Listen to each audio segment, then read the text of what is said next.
ത്രിയേക ദൈവത്തിനു സ്തുതി. ഇന്നത്തെ ചിന്തയ്ക്കായി തെരഞ്ഞെടുത്തിരിക്കുന്ന വേദഭാഗം സങ്കീർത്തനങ്ങൾ 40-ാം അധ്യായം 5-ാം വാക്യം.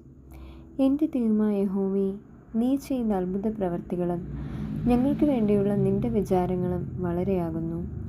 നിന്നോട് സദൃശൻ ആരുമില്ല. ഞാൻ അവയെ വിവരിച്ച് പ്രസ്താവിക്കുമായിരുന്നു, എന്നാൽ അവ എണ്ണിക്കൂടാതെ വണ്ണം അധികമാകുന്നു. പ്രിയ സഹോദരങ്ങളെ, ദൈവവചനം നമ്മോട് പറയുന്നത് ഇങ്ങനെയാണ്: എൻ്റെ ദൈവമായ യഹോവേ, നീ ചെയ്ത അത്ഭുതങ്ങളും ഞങ്ങളെക്കുറിച്ചുള്ള നിൻ്റെ ആലോചനകളും വളരെ അധികമാണ്. നമ്മൾ പലപ്പോഴും നമ്മുടെ ജീവിതത്തിലെ പ്രശ്നങ്ങൾ മാത്രമാണ് ഓർക്കുന്നത്. പക്ഷേ ദാവീദ് പറയുന്നത് ദൈവം ചെയ്ത അത്ഭുതങ്ങൾ എണ്ണി പറയുവാനായിട്ട് കഴിയാത്തതാണ്. നാം ഒന്ന് ചിന്തിച്ച് നോക്കിയേ, ദൈവം ചെയ്ത അത്ഭുതങ്ങളെ നമുക്ക് എണ്ണി തിട്ടപ്പെടുത്തുവാനായിട്ട് സാധിക്കുമോ?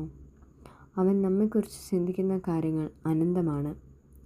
നമ്മൾ വിചാരിക്കുന്നത് അല്ലെങ്കിൽ നമ്മൾ ചോദിക്കുന്നത് എന്തുകൊണ്ട് എനിക്കത് കിട്ടിയില്ല എന്നാണ്. പക്ഷേ ദൈവം ചോദിക്കുന്നത്, ഞാൻ നിനക്ക് വേണ്ടി എന്തൊക്കെ ചെയ്തു തന്നിട്ടുണ്ട് എന്ന് നീ കണ്ടിട്ടുണ്ടോ എന്നാണ്.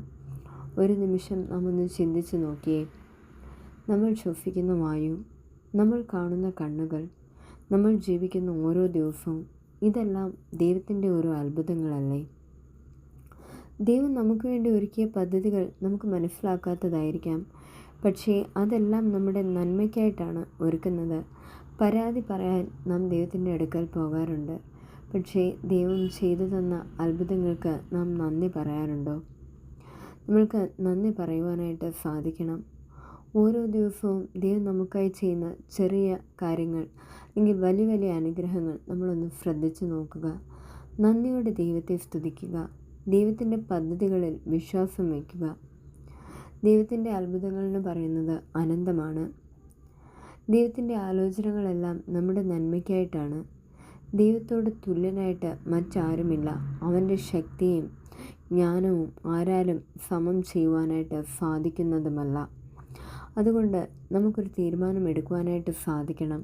പരാതി പറയുന്നത് കുറച്ചുകൊണ്ട് നന്ദി പറയുന്നത് നമുക്ക് കൂട്ടുവാനായിട്ട് സാധിക്കണം. കാരണം എന്ന് വെച്ച് കഴിഞ്ഞാൽ ദൈവത്തിൻ്റെ അനുഗ്രഹങ്ങൾ എണ്ണി പറയുവാൻ സാധിക്കാത്തതാണ്.